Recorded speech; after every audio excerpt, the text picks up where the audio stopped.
বিভিন্ন জেলা থেকে উপস্থিত হয়েছেন, তাদের সবাইকে অভিনন্দন জানিয়ে এবং আমরা শীঘ্রই আমাদের দলীয় কর্মসূচি আমরা দিব। সামনে আমরা কিভাবে এগোবো, আমাদের একটা রোডম্যাপ থাকবে। ইনশাআল্লাহ আমরা সেই রোডম্যাপের মাধ্যমে আমাদের বাংলাদেশ সংস্কারবাদী পার্টি আমাদের পথ চলা শুরু হবে। আমরা দলীয় প্রোগ্রামগুলো ইনশাআল্লাহ শুরু করব, যাতে আমরা যৌক্তিক সব বিষয়ে ইনশাআল্লাহ এই সংস্কারবাদী পার্টির প্ল্যাটফর্মে দাঁড়িয়ে কথা বলছি এবং সবাই পতাকা তলে আমরা এক হতে পারি। রসুলুল্লাহর কাছে এক লোক আসছে তার নাতিকে নিয়ে, বলে ওকে মিষ্টি খেতে নিষেধ করে, বলে যে বাবা কালকে আসছে, দুদিন পরে আসছে, কি হলো, বলে যে বাবা তুমি মিষ্টি, you have to get this advice. আপনি নিজের থেকে অ্যাডভাইস দিবেন, নিজেকে সংগঠন করেন, দুর্নীতি মুক্ত গণতন্ত্র প্রতিষ্ঠা করেন। এই সোনার বাংলা জাতীয় যুদ্ধ করেছি, সেই সোনার বাংলা করতে পারি না।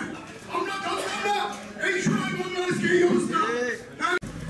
মোহাম্মদ রেজাউল করিম, অ্যাডভোকেট আয়েশা আলী, মোহাম্মদ শাকিরুজ্জামান অপু, জুন্নুন রেজা চৌধুরী, সাবির আহমেদ কলি, মোহাম্মদ আনিসুর রহমান, সরওয়ার কামাল বাবু, অধ্যাপক ফাইকুজ্জামান বাদশাহ, শেখ মোহাম্মদ কবির হোসেন, নূর মোহাম্মদ হাওলাদার জন্য, ইঞ্জিনিয়ার মোহাম্মদ হাবিবুল্লাহ, অধ্যাপক আব্দুল কালাম আজাদ, মোহাম্মদ মিজানুর রহমান রাজ, বাপ্পি সিং, আঞ্জুমান আরা সাম্য, মোহাম্মদ নজরুল ইসলাম, মোহাম্মদ লিপ্টন, শচীন্দ্রনাথ বর্মন, ABM আরিফুজ্জামান, মোহাম্মদ সজিব মিয়া, আব্দুল শাকুর, তাহির আহমেদ তুহিন, অ্যাডভোকেট মারুফা আক্তার, মোহাম্মদ সাজ্জাদ হোসেন, আতিয়া বেগম, এমদাদুল হক, মাসুমা আক্তার, মোহাম্মদ আওয়াজ হোসেন, মাহমুদ হোসেন সোহেল,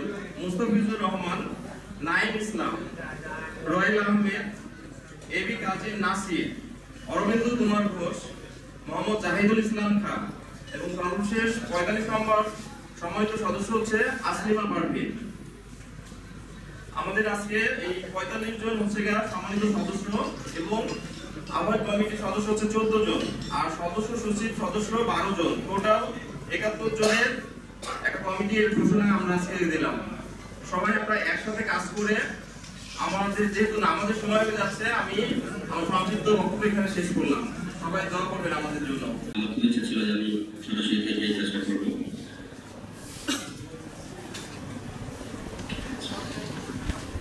আর সর্বপ্রথম আরেকটা কথা যেটা আমি প্রথমে বলিনি, আপনারা অবশ্যই কোনো দেশে দেখবেন আমার টিউন যেটা ভয়েস বা লোকের আঞ্চলিক ভাষা চলে আসে, আমি টাঙ্গাইলে মির্জাপুরে, তো কথার ভিতরে যদি কোনো ভুল হয় অবশ্যই ক্ষমা দৃষ্টিতে দেখবেন। তো বাংলাদেশ সংস্কারবাদী পার্টি কেন করা হলো, প্রথমত আমি এটা বলতে চাচ্ছিলাম যে কেন আমরা পার্টি করার প্রয়োজন মনে করলাম আর কখন করলাম। তো অনেকে বক্তব্য দিয়েছিলাম, আমি আসলে কারো বক্তব্য শুনতে পাই নাই, আমি এজন্য কারো নাম উল্লেখ করতে পারতেছি না, কারণ এখানে ভয়েস ব্রেকিং হয়ে আসছে, সবাই আমাকে অবশ্যই ক্ষমা দৃষ্টি দেখবেন। এই ক্ষেত্রে আমি কারো নাম বলতে পারতেছি না এখানে।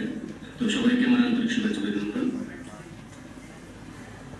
আমাদের পার্টিটা আসলে 19 জুলাই আমরা একটা প্রথমে ডিক্লারেশন দিই যে আমরা একটা পার্টি করব। তার পিছনে একটা কারণ ছিল, আপনারা সবাই জানেন যে একটি গণহত্যা শুরু হয়েছে বাংলাদেশে, অলরেডি এখনো চলমান আছে, বন্ধ হয় নাই, জায়গায় জায়গায় চলছে।